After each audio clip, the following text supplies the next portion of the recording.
Yes, people, how are we? It is Monday evening. It is 10 o'clock. We are here for Grounded Liverpool. And as you can see, we have a new host. I am your host, Douglas, and I've been joined by, as usual, Mr. Steve Plunk. How are you, Steve? I'm good, mate. I'm good. Very grateful for you for stepping into the host. I'm in danger of burnout, mate. So certainly for the foreseeable, probably too many miles on the clock, mate. So massively appreciative of your offer to step in, and I'm sure you'll do a sterling job, mate. Thank you very, very much. And as always, we have Mr. Rack Singh as well. How you doing, Rack? Yeah, not bad, Doug. Congratulations on your promotion, shall we say? But yeah, no, we wish you the best, and we believe that you're going to be great. So big up, and if at some point you need a hand and need me to step in, I'll do what I can to help as well. So yeah, we're all in together. I appreciate you both having the confidence and having me to do it. There is only one place to really start, and it is obviously the game at the weekend. Liverpool letting slip a 2-goal lead to draw 2-2 against Brighton. Steve, is that 2 points dropped or 1 point gained? It's a bit of both. First 20 minutes. If you could see the final score after 20 minutes, you'd certainly say it was 2 points dropped. After Naby went off and we brought on the Ox, it was like Henderson versus the Brighton midfield all by himself. Now, nothing against those two guys, but you're either defensively minded or you're not. It's very difficult to teach somebody to be that. It's kind of a natural thing. Obviously, Genie's the exception to the rule. We turned the cam into a world-class ball retainer. I just don't think we had a chance in midfield. We got completely overrun. So by the end of the game, and the fact that Alisson wins man of the match for me by a country mile suggests that you could make an argument to say at the end of the game it was a point gain rather than 2 points lost, and that's hard to take because if Mane's goal goes in off anything other than his arm, that 3-0, the floodgates are open, and we might get 6 because they're at the verge of collapsing at that point, aren't they? So. Listen, it's a point we gained over Manchester City. So ever being the sort of optimist, I think that's the way we need to look at that. Okay, we slipped up a little bit against Chelsea, but guys, there's still 84 points left to play for. There's no need for people's heads to be falling off on Twitter, is there? No, absolutely not. Absolutely not. No, I have to say, being on Twitter the past few days has just really annoyed me. I've just been like, I mean, really? Like, the league isn't won in October. The league isn't won in like the start of November. The league is always won at the end of May after 38 games. It's not won after 10 league games. So yeah, people getting a bit mad on Twitter, then just calm yourselves down. Calm yourselves down. But Rack, how impressed were you with Brighton at the weekend? I thought they played very, very well. Yeah, I said it after the game. Respect to them.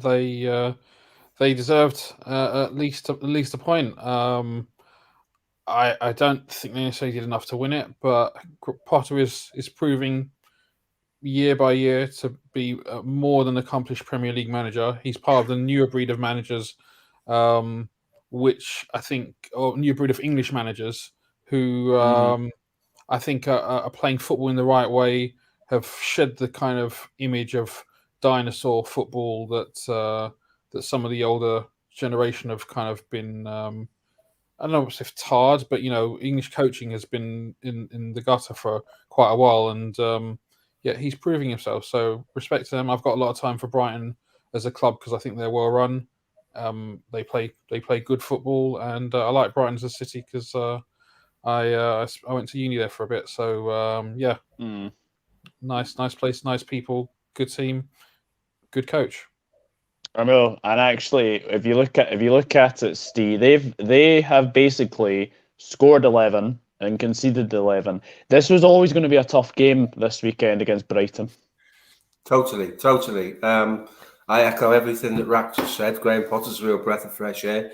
Seems like a really 100%. Nice guy as well, and there's talk of him being looked at for the job that it seems they're going to offer to Conte and potentially as a move to Newcastle. His project's better than both of those two currently. Why would he do that? Seems like a man of integrity as well. They stuck with him through difficult times in the first season, allowed him to maintain his football principles with the same players that he's got now, by the way, with very little change.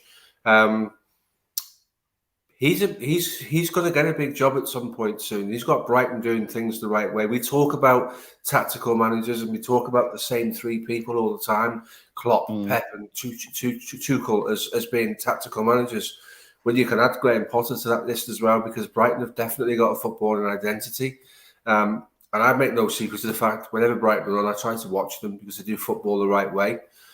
So it was a tough game. They were very clever, as I said before in the earlier comments.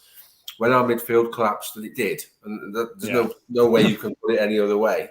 He was very clever at half time to make the changes to overrun us, and I totally echo what Rack just said. He's a top guy, and I've spent quite a bit of time in Brighton because I used to live in Surrey, and Brighton was a place that we used to go to quite frequently. It's quite a cool place. So yeah. I know good manager. They have a little bit of they're starting to become a little bit of a bogey side at the moment, but I have to credit what they've done at the weekend. I thought they were very, very good, especially in the second half. Obviously, we will come into the second half, but first half, Rack, it did start very, very well. A goal after 4 minutes, and it was Captain Hendo. Yeah, nice, good play by Mo down the right-hand side.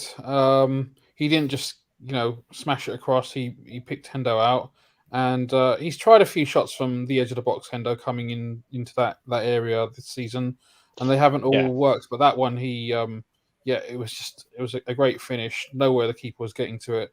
The height, trajectory, and curl on the ball meant it was a difficult one to judge, and in a way similar to the goal that Brighton scored as well. In the sense that I don't think the goalkeeper was going to get anywhere near it, and no, perfect start. Yeah, absolutely. I could not agree more. It was a great ball from Van Dijk. Obviously, Van Dijk plays those passes he does, and then obviously Salah finds Henderson. That's something people want to see, Steve. I think Henderson adding more goals to his game. Yes and no. We've alluded in the last couple of weeks that we've all felt, or certainly I have, that Henderson was looking for a bit of fitness and B, a bit of form. Playing in the sixth position at Manchester United, the game at United helped him focus on what his job was, which was sitting in the middle in front of a back four with a potentially very difficult midfield partnership in front of him, and making sure we're organised. I'll never knock a player for scoring goals, but I think I prefer Henderson in the role he played when he was the fill-in for Trent, because Trent didn't get beyond Henderson too much at the weekend because of the imbalance in midfield. After 20 minutes, mate, it was like the Alamo at times. It was like one trying to fend off a whole team. But it was a great finish. It was kind of like, when they set the ball back to him and he gets a sandwich out and chips that cross over the box into the far corner. It was kind of a played down one of them, wasn't it, into the far corner. It was a great finish. See, this is the thing. People would say that was a long ball. It's not a long ball. It's the right ball. It's what we do. Yeah. It's why we're press resistant. It's why when Bruno Fernandes goes and presses Alisson and then tries to press Robertson and the likes of that, we are so press resistant, because you can hit a ball 70 yards to feet to someone like Mo Salah, you're in behind him. And you turn the game around completely. And, it's one of the best passers in world football. It's not just the best central defender. He's one of the best passers in world football.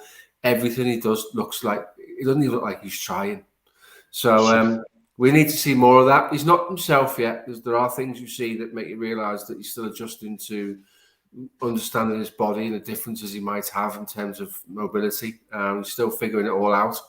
It might take him 12 months, but listen, the fact that he's back there and his presence is back there, that calming influence is back there. This is why this season we're unbeaten. This is why we're on the run we're on. I totally agree with you. The more quick transition we see, we're going to open teams up a little bit. So that will deal with the low block, because it'll happen before they can get the low block in place. Absolutely. And then obviously after that, obviously Brighton did have a chance. It was Basuma that hit the post rack. What were you thinking at that point? They'd had a few kind of glimmers even in the early minutes, but I don't know. At that point, I still felt pretty comfortable because we have given away the odd chance this season, and I think it's something that's worth. We've been quite comfortable with our defense as fans for this season, even though a lot of people have pointed out the fact that we've given away a few goals, and although I think that's fair, I think it's also there comes a point where you need to be a little bit critical and maybe think, you know what, we have to keep an eye on this. I've said this about Chelsea. Chelsea have been giving away a lot of chances, a lot of good chances. Yet they've only conceded 3 goals. Yeah. That's unsustainable, in my opinion. But it's unsustainable right now. They can obviously make changes that will kind of counteract that. We've got to probably look at the changes we need to make to kind of tighten up on the chances we're giving away, because we've given away quite a few. How many one-on-ones has Ali saved, for example, this season? He saved quite a few actually, and so just to balance that out, if you get like like the first goal, for example, that Brighton scored, that was a bit of a looping, curling, dodgy shot that doesn't normally have a huge percentage chance of going in. No. If you're going to save one-on-ones on a regular basis, the law of averages or probability says that you're going to, concede a couple of low percentage shots at the same time. Sorry, that's getting away from the point, but it was more kind of illustrative of the fact that I wasn't concerned at that point, but as it turned out, it was a sign of things to come from Brighton. It was, yeah, absolutely. And then poor old Naby Stee, another injury. It's just rotten luck with Naby, and it looks like it has a hamstring. It's difficult, isn't it? Because we've all spent a lot of time sort of speaking about Naby and the obvious flaws in 3 years at Liverpool, and we're kind of all waiting for the spark, waiting to see the player that we signed. And then when he does go on a couple of games, we're sitting there like, look at his numbers. His presses are really good, although he doesn't look like he is pressing. He is. His creativity goes into positions to pick up the ball where the opposition don't want to go to track him. And then he looked really upset with things when he sat on the pitch over the back of his leg. He looked upset that the physio said he'd have to go off. This time I have a degree of sympathy for him because it's one of those things you can't legislate for. But the same old question, isn't it? Last season, Wijnaldum's biggest attribute was his availability. We've all said this. Unfortunately, you can't say the same in Naby Keita. And as good as he is, and he is good, we have to have people who are available. He will be thinking about his injury, and he'll also be thinking about how the game changed when he went off. And ultimately, his injury changed the whole trajectory of the game, the whole tactical, the way it was played out and everything. That's a massive compliment in a roundabout way to a player to go off and it changed the balance of the game completely. He was running the show. It was like a 20-minute cameo, and if he'd stayed on, we wouldn't be talking about Alisson as man of the match because we would have just done things differently. What do we do with him is the million-dollar question. He's playing for a contract at the moment. He'll be playing for a contract on improved terms as well, and he's already on 100 grand a week. So would I give a player that injury prone 125, 130 grand a week? I don't think £500,000 a month is money well spent on a player that can't give you a month's worth of games, do you? No, absolutely not. Absolutely not. And then obviously, Rag, we get the second goal, and you have to say it's a lovely cross from Oxlade-Chamberlain, finished well by Mane. Yeah, I was kind of shocked because I'm just not used to Ox making that kind of contribution because he just hasn't. I don't mean to belittle him in the sense that it's just unexpected. I don't expect him to do much. That sounds really bad. Sorry, but yeah, it was a great cross, well found. I don't know if he spotted Mane, but it was good movement by Mane yet again. Perhaps overall not the best performance, but he's getting good goals. His goal, I think, is 5 or 6 goals now in the Premier League this season. That's Yeah. more than respectable. Most strikers have. I think he's probably in the top, I don't know, 5 or 7 strikers in the Premier League. So, in terms of goals, so you got to be, you got to compliment that. And at that point, I thought, you know what, let's get one more goal, and then we can take the foot off the pedal, and yeah, got a bit big headed. Yeah, we did. And then obviously Steve, the disallowed goal. Look, I think Mane does very, very well to track down Robert Sanchez. I think Brighton are enemies of their own downfall there, playing the ball across their own box, playing it straight back to their keeper. Then Mane, just unfortunate, it comes off his leg and then onto his arm and it ends up in the back of the net. If that ball bounces square and his compadre next to him scores, that would be allowed under the rules this year, which seems totally mental, but it would. So, yeah, do you know what? Because I was thinking about this in the car, because I was thinking about what you might ask, because obviously being the host, and I think you get to a stage in a football match where that goes in and everybody collected. Third goal is a game breaker. The third goal is game over. It was against Man United and it would have been against Brighton. So you look at that and I think collectively all the players went, well, there it is. There's the third goal. We've done this. Now, sports psychology is a really strange thing in the sense that you can go from being intense and motivated to rather lackadaisical and overconfident. You try turning it back the other way. It's next to impossible. It's kind of a mindset that sets in. I don't think we were prepared for that goal to be ruled out. And when it was ruled out, Brighton grew from that. And small things, big challenges, not ruled out goals. The fact they'd hit the post, the point you made earlier, the great save from Alisson because he got fingers on that. Those are things that teams grow from. And I thought, that was a key moment in the game. If that goes in and it's 3-0, we might get 5. But it didn't come out. It didn't turn out to be like that, did it? 100%. And then, I mean, you just have to hold your hands up, Rack. Mbwepu, what a goal! Yeah. Good goal, very good goal. Good player as well. I haven't seen much of him this season, but no, he was good. Funnily enough, I'd never heard of him until I think the Man City game, which I think he came on, and actually he looked very good in that game as well. And obviously we watched him at the weekend, and he was fantastic. Yeah, So it was. You always wonder when you see these kind of unknown players, and you've seen flashes, but then when you watch them for a full 90 minutes and or full match, and I thought he was good player. Anfield's not an easy place to go, and he got nothing but respect for him. It's a good goal. I mean, it's one of those ones that you would have wanted Ali to perhaps do a little bit better, but at the same time, it's just, and even if we've all played in goal to some extent, whether we've been chucked in goal when you're a kid or whatever, or you're rotating around when you're playing on the park or whatever. And sometimes these things happen. And I know it's easy to say like professional football shouldn't get caught out like that, but unfortunately, you hit the ball at a particular pace at the wrong. A particular trajectory. Sometimes you can catch people out because it's not a conventional strike from that distance. Or most times that don't go in. Most times it maybe goes a little bit too far one way, too far the other way. Basically, the way he struck it and the way he struck it meant that it could only really go in there, and he got it on the button.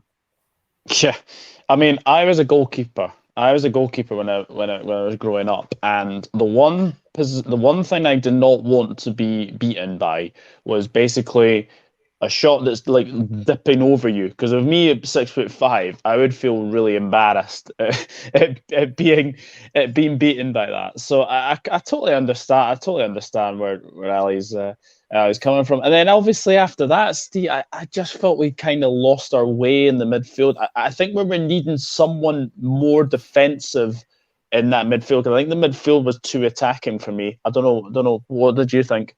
I agree. I alluded to it earlier on. You're never going to control a game of football with a midfield three of Henderson, Jones, and Ox, because Ox wants to pick the ball up and drive into space and do things, which he did for Mane's goal, and that's one of the things he does give you. But those guys are never going to put the foot on the ball and slow it down and control again. They just don't play like that. They don't see danger because not everybody does. The other option was Tyler Morton, but interesting to hear Klopp's comments. great footballer needs to get himself to the gym and get himself a body. Was his exact comments. In other words, he's a bit lightweight in the middle of the park at the moment, and if you put him in there against Yves Bissouma, he'd have eaten him alive because he ate the Liverpool midfield alive again for the hour he was on the pitch. That guy gave us yet another prelude to what he could offer us in the middle of our midfield. He's got everything. He's a physical unit. He's good on the ball. He sees a pass. He's powerful. He dominated our top midfield last season at Anfield. He actually was the standout performer in midfield. Yeah. So if you ask me, do go a bit off the beaten track, but I'll get back to your question. If you ask me what the Liverpool need, Jude Bellingham or Yves Bissouma, I think Bissouma fits the Liverpool system better than Bellingham does. As much as I'd like Bellingham, the chances of getting both of them together are very remote, and Bissouma would be half the price. And for what we need right now, would be perfect. But you're quite right. That midfield couldn't cope with Brighton. The difference between our last two games, where Manchester United turned up at their own ground with a totally imbalanced midfield, Brighton turned up at Anfield with a coherent unit that was really, really effective. That's the big difference. We won the Manchester United battle in midfield without really trying. Brighton asked us lots of questions, and the two guys that were supporting Henderson just didn't have the answers. So you're quite right. It would have been nice to have something more defensive. Maybe even put Matip on as a CDM because he can do it because he's good on the ball. Yeah. Easy to say that in hindsight, looking back on it, isn't it? You don't envisage the game will go the way it goes, and you think you've got enough in the final third. But yeah, you're quite right, mate. It needed something more defensive in there. Yeah, absolutely. And obviously, the second half starts, and the worst possible start, they get the second goal. I have to say, I was very impressed with the way Trossard played, Rack, in that false nine. I think he gave us a lot of problems at the weekend. Yeah, I mean, just Brighton in general, they seem to pick out those pockets of space in a similar way to the space that Firmino seems to take up against most opposition. Positions where you can, get in either in the half space or between the lines where he has the opportunity to turn or play a flicked pass to someone who's coming from deep, and it's really difficult to track those kind of runners and to combat that when you've got that, when you've got good movement like that. So look, they started they caused us problems throughout the whole game. It's just they didn't really capitalize on it until that first goal had gone in. But then second half that continued even more so, and unfortunately the only team that really went backwards from that was us. And the point that Steve made a little earlier about whether that could be a psychological thing, and I think that's probably right. When you feel like you're in a winning position and then you are winning and you think it's all over, then to suddenly get yourself up for it mid-game can be tricky. I know, and obviously, at that point, 2-2, we did get another chance. Obviously, Salah offside goal. It was a tight one, Steve. I have to tell you, it was a very, very tight one, but I think it's just the correct decision. Yeah, it is. His run's perfect. It's the releasing of the ball. I think the commentator picked up on it at the game, and I'm not going to be sort of revolutionary when I say this. If you let that ball go a split second before he's in, and he finished it well, as you would expect. So, yeah, you can't complain. It would have been nice to see him score to maintain his run. But the run's not the most important thing. The points on the day are the most important thing, and he'd probably tell you that himself. So, it was difficult. It was tough. It was a great run. Delayed the pass, went around the goalkeeper, slotted it. You would have expected him to do anything else. The rich vein of form he's in. It just was off. It was totally offside. It's not even debatable, was it? No, definitely not. And then right, they had an offside goal. Trossard rounds Alisson, and he is just offside. Yeah, look, I mean, usually when it comes to offside decisions, even though some may look on and off and stuff, but when you take all the perspective and stuff into account, I think probably 99 times out of 100 they get it right, at least in terms of the margins. And Yeah, look, again, we were fortunate.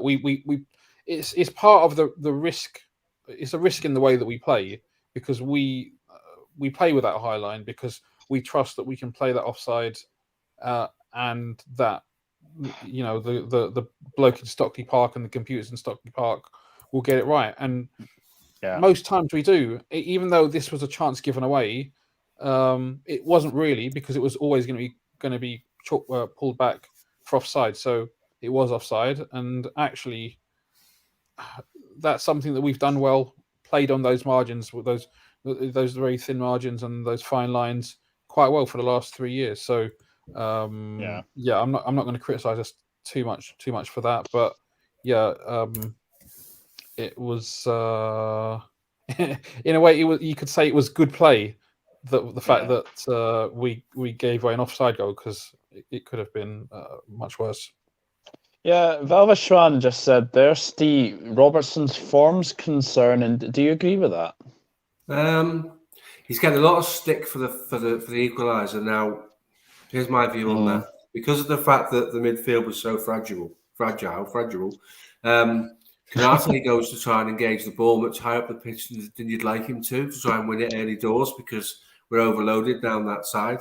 They work the ball well with quick feet from a number of them, and they play the ball inside. Robertson's the last defender.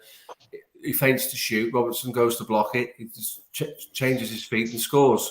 Um, Robertson's probably the guy that's suffering the most from the fact that we're not particularly balanced on the left side of central midfield.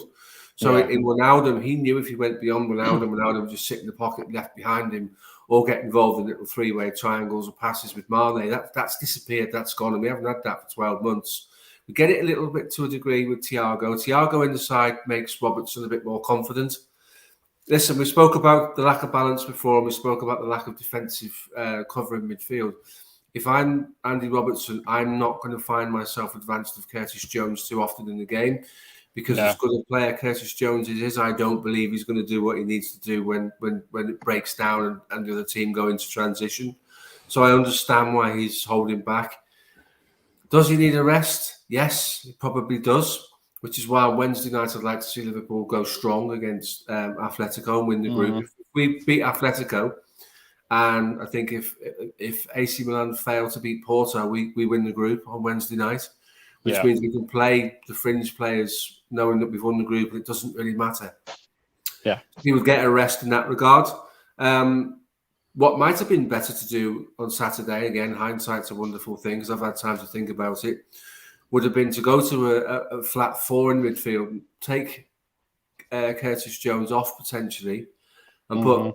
bring Simicast on and put Robertson at left midfield. You would have tied down that side defensively. Yeah, yeah, But ultimately they seem to break down the other side. So as good a plan that is, it wouldn't have helped with the equalising goal. But yes, Robertson needs a break, mate. He's been flat out for 3 years, and he's only human. And people don't need to take to Twitter to dig him out and give him stick. Get behind the lad. He's probably absolutely goosed. He needs a break. We've got an yeah, international break coming up. He's not going to get one. He'll be playing for your boys. He'll be playing for the Scots, yeah, won't he? So yeah. tough one. So yeah, we have to go. We can do a lot of damage to Atletico on Wednesday night as well if we win the game. And I don't think you'd want to play them in a quarter final, would you? So I think you've got to try and No.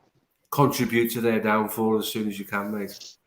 Yeah, yeah, definitely. And I think you look at it, and I think Robertson will not get a break. He'll definitely be playing for Scotland because obviously, he's Scotland captain. Obviously, we do meet Moldova, then I could obviously see him maybe being rested for the Denmark game. But yeah, I do agree with you. I think he does need the rest. Adam Lallana got a very, very good reception when he came off and at the end of the game. Rack, because obviously last season, I know he played against us last season, but he didn't obviously have the fans to take in to basically give him a wee farewell. I thought that was really, really lovely. Oh, you big softy. Yeah,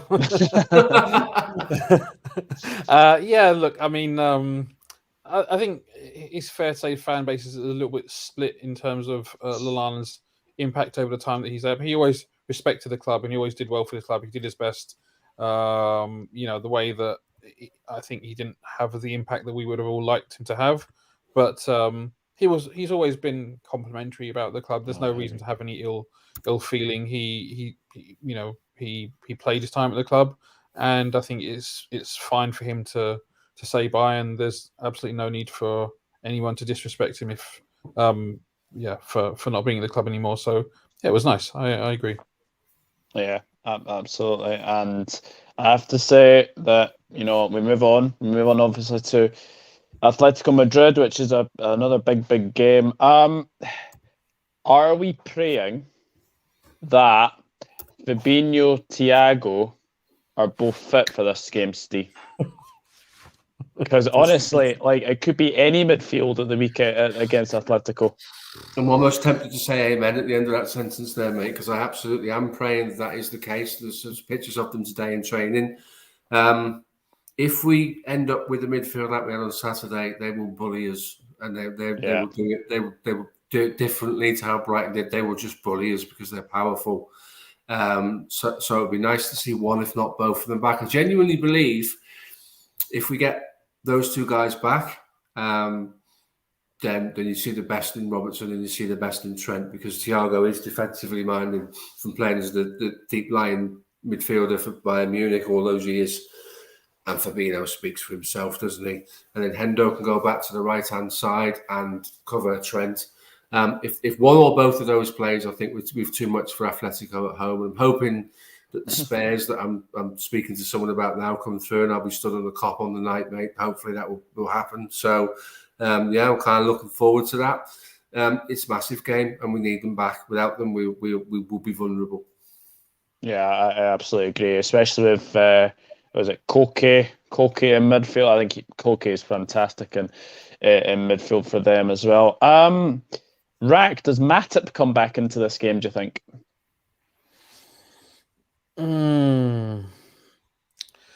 I'm surprised that he wasn't playing. I guess maybe they've tried to give him a little bit of a rest. There didn't seem any real reason for him to come out in terms of his performances, but I guess maybe they wanted to give him a rest over a couple of games, or perhaps something we're clearly not seeing in training. Perhaps Konate has been performing at a really high level. I don't necessarily think Konate's been bad. I think he's done okay. Yeah. Matip has been really good. I think it's fair to say. I think it's fair to say that I think he's probably been our best central defender so far this season, even though Virgil's exceptional. And some of the things that Virgil does, like the long range passing that Steve mentioned earlier, I don't think Matip is capable of that. But just as an overall defender, I think he's been marginally ahead of Virgil this season, which again is to be expected to some extent. Would I bring him back? Possibly. We were still in terms of giving away chances. We were still giving away chances when Matip was playing with Virgil. So I don't necessarily think it's as clear cut as that. But I think if it's just they've pulled him out of the limelight just to kind of give him a little bit of a rest, because he has played back-to-back games so much. This would be a good one, because it is less important now that we've got 9 out of 9 in the group. Yeah, absolutely. Just very quickly on that. Main thing for tomorrow, I think it is tomorrow, isn't it? Wednesday. Okay, sorry, I'm getting my days mixed up. Is to avoid defeat. That will give us 10 points. We'll be, I don't know how many clear, 5 points clear of Atletico at that point, I think it is. Because I think they've won one and drawn one.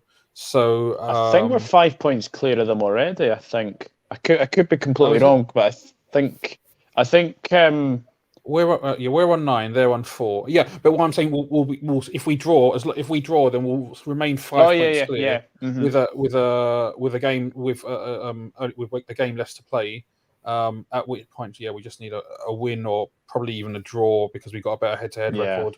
That'll be enough. A draw will be enough to see us over Atletico. Just get a draw.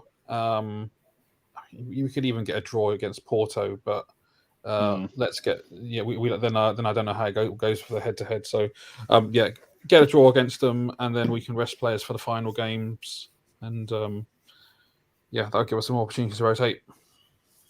Yeah, definitely. I don't want to go into this game, Steve, knowing that a draw will obviously take us through.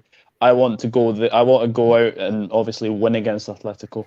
I don't think Jurgen Klopp plays like that, so I don't think that's a concern. I think if you go into a game with a kind of we have what we hold mentality, that can turn against you very quickly. We don't want to go back to the Wanda Metropolitan for a quarter final if that happened, against them, because they become, the further into the competition you get, the more dangerous they become because they're unpredictable at home. They're not the side they were 2 or 3 years ago, but you certainly wouldn't want to meet them again. It would be much easier to come up against a Porto or an AC Milan. So I do genuinely believe that whilst it won't be on the agenda in the team conversation, this is a great opportunity to do their campaign a lot of damage, in the hope that one of the other teams it's not a draw, because potentially that could put them bottom or third or fourth in the group, which is what you would want. I don't think their behaviour belongs in elite football, European competition. I'd much rather have an Inter Milan in the last sort of 16 or whatever it is, purely out of football heritage reasons. I think European football's crying out for the Milan sides to be back in at the top of it. I remember in the 80s, AC Milan were amazing. In the 90s, Inter Milan were very good. It just would be a great opportunity to do so much damage to their campaign. We don't owe them one. That's we don't use that analogy in football. It's we moved on from that, but there'll be 1 or 2 players who will go out there thinking what basically I've just said. What a great opportunity to get shot at them. Yeah, definitely. So obviously go into the team for Wednesday. Obviously be Ali in goal. I think back four would probably be Robertson, Van Dijk. I think Matip will come back in. I think Trent, and then pray to goodness that it's Fabinho, Thiago, and I think Henderson. Fabinho, Thiago, Henderson would be a good midfield. I'm not buying into the fact that the Anfield Talk Twitter page actually asked the question: should we play Minamino midfield? Definitely not. I am like, why would you even consider doing that? So no, and then obviously it'd be Salah, Mane, Firmino for me. Would you both agree with that? Absolutely, I totally agree with the Minamino comment as well. There are some big accounts on Twitter that just must sit there and read the Adrian Durham book of knobheadism and put absolutely crazy things on Twitter, mate. That is an absolute, you know what I mean? That's a big account with 50, 60,000 followers, mate, and they go and put that on there. God's sake, wake up, man. You can't play Minamino against Atletico Madrid in midfield. Guy be on a stretcher in Alder Hay. Yeah, Alder Hay, because he's a little boy, isn't he? Within minutes, mate, you can't do it. God's sake, fucking wake up, man. You know what I mean? He'd get overran in midfield, and you'd probably get Hermoso on a rack, wouldn't you? Jesus Christ. Okay, be like, come here, you little rat. There we go. Let's rough up the player who's not very mobile and athletic. It's funny when people come up with this stuff, because I understand sometimes people want to, maybe purport themselves to be clever or maybe try something, but there's literally no evidence at all to suggest that is a good move. As far as I know, I've never seen Minamino play in midfield. Does he have some of the qualities? Sure, perhaps. But is a Champions League game against Atletico the time to perhaps practice that or try that? I mean, that's a stretch, to put it politely. Velvishwan is just saying that Thomas Lamar is a big boost for us. He tore us apart down the right hand side in the last game, Steve. Yeah. And my worry is Yannick Carrasco on the left-hand side is also quite. He's a great player. Ripping as a new one, mate, because he's got several gears more than most of our team have, mate. So it's good to see those guys sort of. Well, it's not good for them, but it's good for us to see them not being available to play through injury. Listen, we'll take whatever leg up, whatever help we can get ahead of the game, mate. If they've got key players like no Griezmann. João Felix is a box of tricks, but Has he ever been in form at Atletico Madrid? No, not really. No.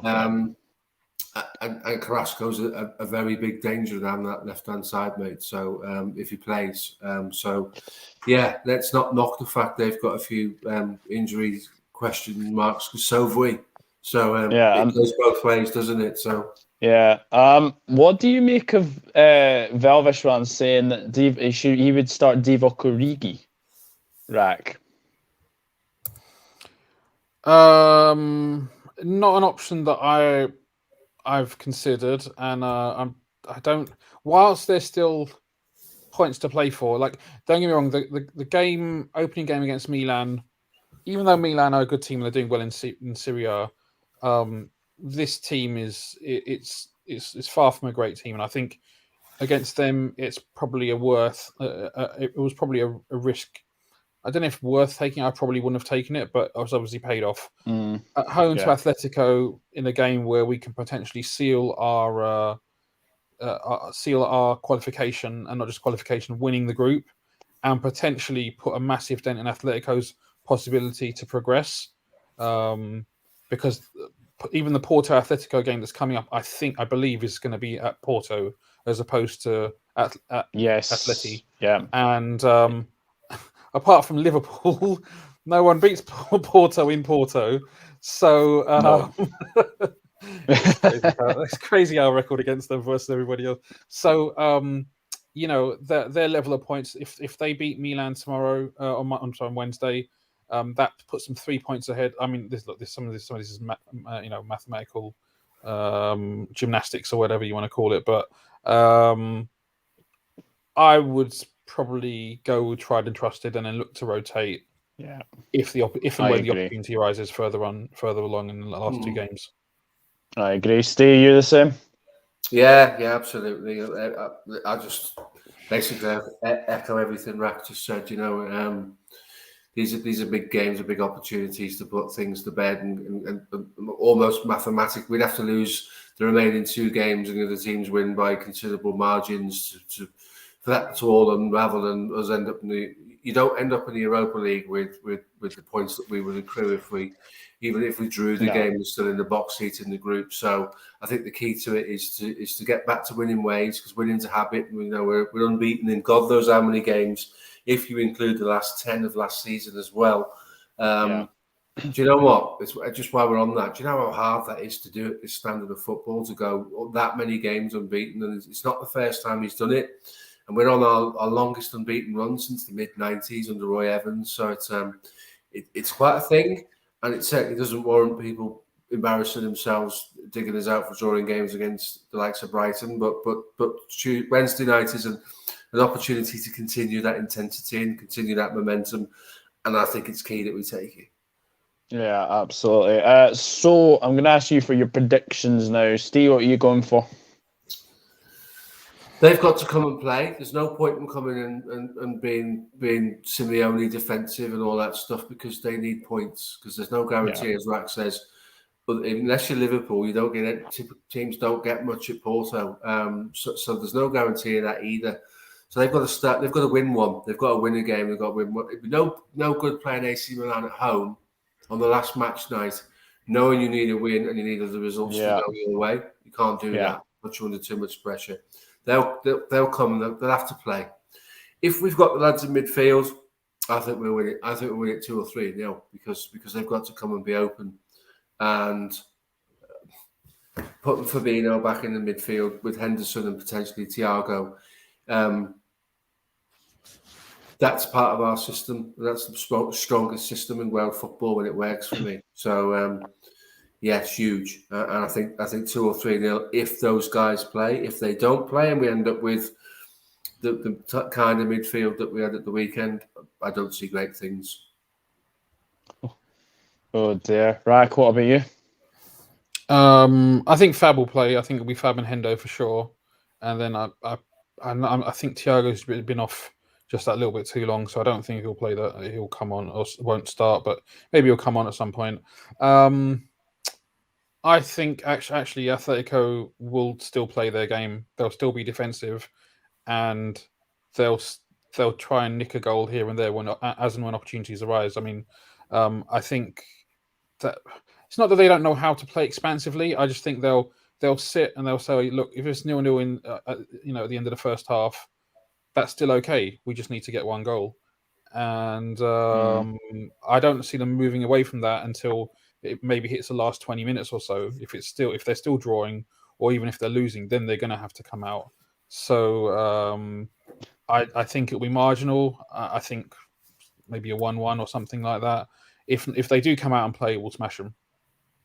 Yeah, I agree. I am going to go along the same wavelength as you. I think it will be tight. I think we're going to have to be patient. I think we've got players that we can actually open them apart. We did it last time in Madrid, so I feel that if we get an early goal, I think maybe, hopefully, it's nothing like the game against them in the Mondo Metropolitano. Hopefully, we're tight, compact.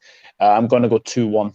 I think we'll win the game, and I think we'll win the group. So I'm going 2-1. Just before we move on to the next topic, there's a bit of bad blood developing between the two sets of players. Yeah, Anfield and the managers as well, I think. Yeah, Anfield will be very hostile and very vocal, and that will motivate the Liverpool players, and that will make the Liverpool players to redouble their efforts to try even harder. And I think that could be a factor with the scoreline at the end, because that's why I'm longing for these tickets to show up on my membership thing, so I can go and stand in the cop and give them hell, mate. They won't hear me, but I'll still shout my head off, mate. You know what I mean? So it just would be good. It just would be good to have an atmosphere, a typical European night under the lights, with a bit of venom, a bit of ferocity and animosity in the crowd, and lift and raise the players, because we have had so long without fans, haven't we? Let's give them hell and get the players over the line. It's the way I see it. And there's nothing like a European night at Anfield either. So yeah, I've heard a few people question this, and it always baffles me. Like people say, "Oh yeah, I'm not really sure about these European nights at Anfield or these," and I'm just like, so many people, so many football people, so many huge, well-respected managers have talked about it, have experienced it, have crumbled under it. I just think back to games like Fabio Capello when he was the Roma manager. They were flying high. They were about to win Serie A for Roma for the first time, I think, in 30 years. And we and they crumbled it. We beat Real Madrid 5-0 on aggregate. That's a mad result. Barcelona, like, people can question it all they like, but and I'm not saying that other stadiums and other atmospheres aren't worthy or aren't great, and we're elite and we're just a different level. But people who question the power that Anfield can create, I just don't get it. I just don't understand. When the evidence is so unequivocal, I'm like, yeah, I can't really help you. Absolutely. And I'll say it again, there's nothing like a European night at Anfield. So we move on from that to a bit of transfer news. It looks like Liverpool are going to get rid of Loris Karius, or Loris Karius is to be basically allowed to go to a club of his choosing. Steve, I've been thinking about this all day. Is Loris Karius Jurgen Klopp's worst signing? Oh, wow. Now you're asking, aren't you? There haven't been too many bad ones, have there? Stop laughing, Rack. Put me on the spot there, hasn't he? You'd have to say he's up there, wouldn't you? I think we spoke about this off air, and I'm going to agree with Rack's one of your comments that we only paid £4.5 million for him, so I don't really know what we were expecting. He was the number 2 goalkeeper in terms of the rankings the season before he joined Liverpool, and only Manuel Neuer was rated higher than him. When he played for Mainz, was it? But since Kiev, he's been throwing them in for fun, mate. For the 2 sides he's been on loan with. He's an Instagram model. He's not a professional footballer. He's too busy with his hair and his tattoos and stuff on Instagram. Freeman's catalogue photographs and stuff like that. So the danger is, mate, who would want him? Because he's going to want 40, 50 grand a week. Who would want him? Yeah. That's true. Rack, what about you?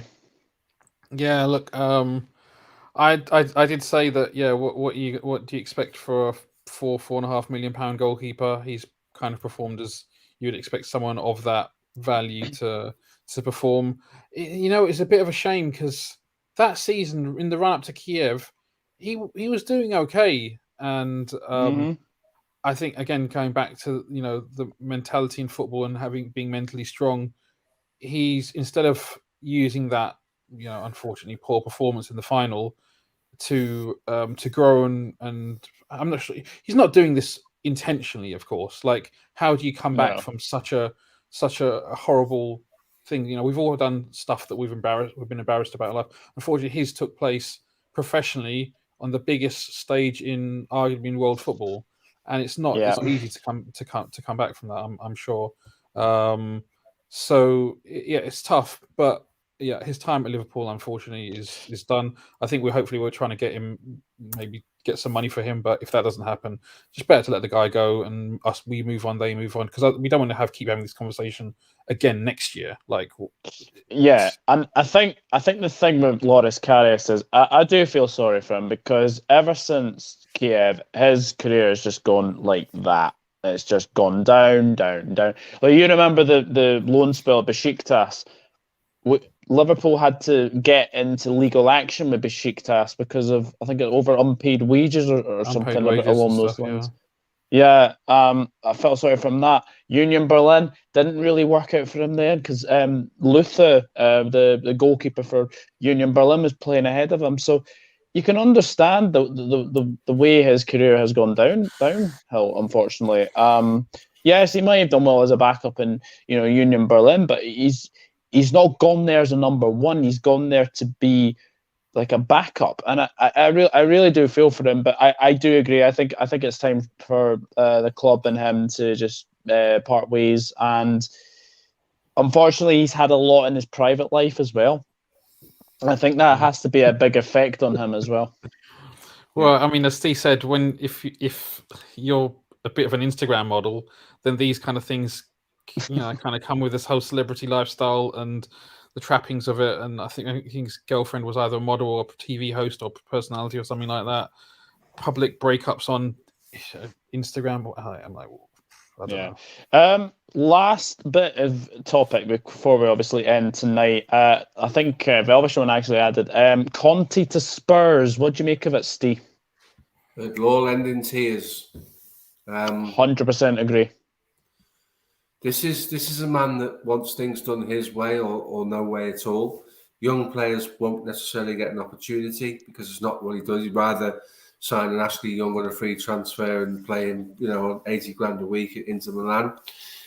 I don't see how this works because Daniel Levy doesn't put his hand in his pocket. And one thing that Antonio Conte is very, very quick to spend money. Yeah. What he is the guy that is self-proclaiming himself as the starter and the ender of Juventus' domination in Serie A. So he's saying he started them winning their was it 9 titles in a row? And he's also the guy that stopped them winning the last one. So he's got himself on a pedestal. He's put himself up there. He will improve them. He will improve them in the short term because he will teach them to be organised and he'll teach them to be defensive. But he's a short-term manager. He's not a long-term project. Somebody somewhere will come forward and turn his head somewhere in the future. If he doesn't get money, one of the things he's asking for is that there's assurances that Harry Kane will stay. Harry Kane's down tools weeks ago, mate. He's not interested. His mind's somewhere else. He wishes he wasn't in the club. Is that a great conversation for an incoming manager to sit down with a guy that clearly said on his own socials, I want to move, I want to leave, I want to go. No, it's not a great platform, but it's a notable upgrade on where they've been so far this season because he will be able to teach them to defend, and he will probably look forward to working with Romero, who was the most valuable centre-half in Serie A last season. He got the sort of top centre-half in Italy. He would enjoy that, and he will do that, but like that comment there from Chris Welch, Conte and Levy, a marriage made in hell. It doesn't seem like it can work. But it's a coup. It's a real coup for Spurs to have got him. Because I don't want to upset Spurs fans, but they've got ideas well above their station in terms of their expectations. They think they have a divine right to see football and see their team competing for all of the big competitions because they got to a European Cup final. They didn't kick on after that, did they? So they need to temper their expectations, but he will improve them. Yeah, Rack, I have to say I feel really sorry for Nuno. I don't think it's fair to sack a manager 10 games into the season.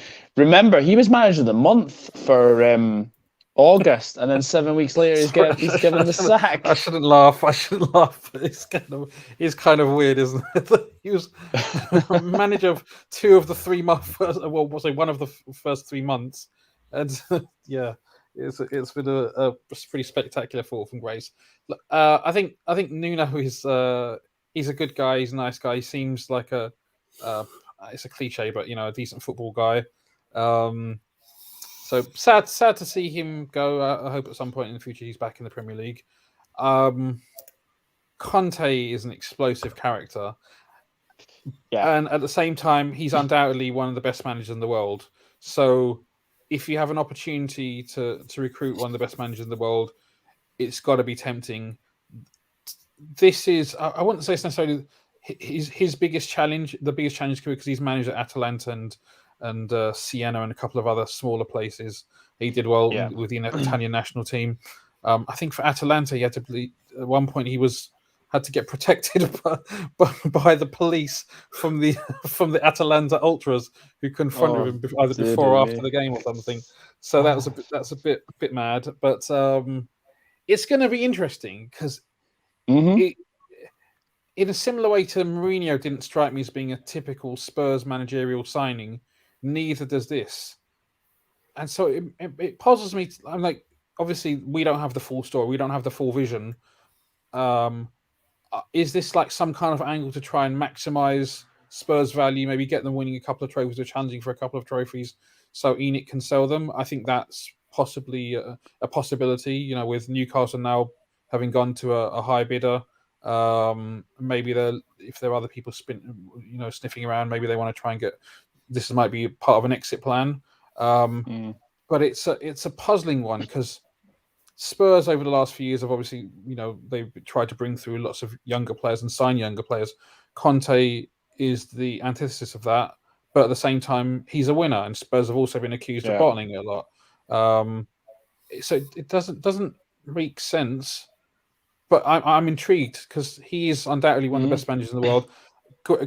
Great Philip for the Premier League. Again, we've already got the biggest cohort of, or the best cohort of managers of any league in the world, and now we've just added to that we're going to be adding to that with Antonio Conte. So for the league, it's good. I'm intrigued more than anything because I don't expect it to go well, but whatever happens, I expect there to be fireworks. Yeah, me too. Just to answer that, I believe it was £10 million. I think from what I've been reading today, I believe it was 10 million. So he's had a 10 million payoff from Newcastle. Could Nuno be tempted by Newcastle, maybe, Steve? Would Newcastle be tempted to take Nuno? Probably not. They're after Unai Emery, so it'll be good evening for Newcastle, won't it, if that happens? I'm struggling to process that. In essence, Nuno's going to be paid £1 million for every game that he's managed for Spurs. Which is absolutely mental. I'm in the wrong job, right? Do you know what? I'm going to go and get a football job, and I'm going to be totally shite at it, right, and get sacked and have to work again. Because essentially, that Steve Bruce could eat all the pies he wants, never work again off £8 million, couldn't he? You know what I mean? Yeah. He'll end up back at Birmingham or something like that, Steve Bruce, because that's kind of his calling, isn't it? But I don't know. I like Nuno. I'm disappointed to see it, but when you're 6th or 7th choice manager and you go in there and the fans don't want you, and it goes back to this self-entitlement that some football clubs have got without good reason. The guy was on a hide into nothing, absolute hide into nothing. They couldn't believe their luck when they beat City on the first game of the season. They created this false environment of glee and everything's okay, and then they just waited for him to lose a game, and it was tagged as El Sacico, like El Clasico at the weekend. and it proved to be exactly that, didn't it? But I still can't believe he's getting £1 million a game. That's absolutely mental. That's like Tom Brady American football numbers, that, isn't it? Do you know what I mean? It's absolutely insane.